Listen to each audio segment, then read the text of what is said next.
Hello বন্ধুরা, তো সবাইকে মহাশিবরাত্রির শুভেচ্ছা।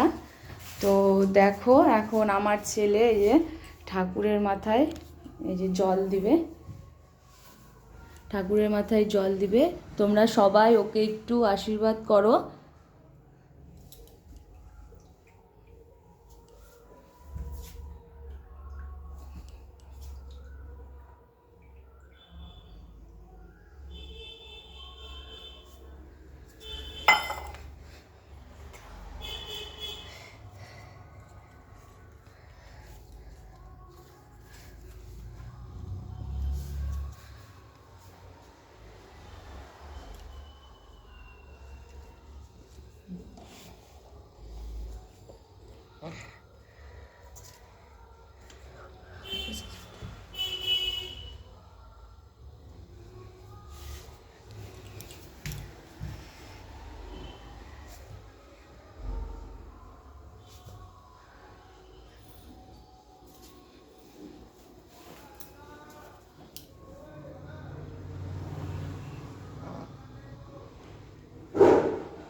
তো সবাই ভালো থেকো বন্ধুরা।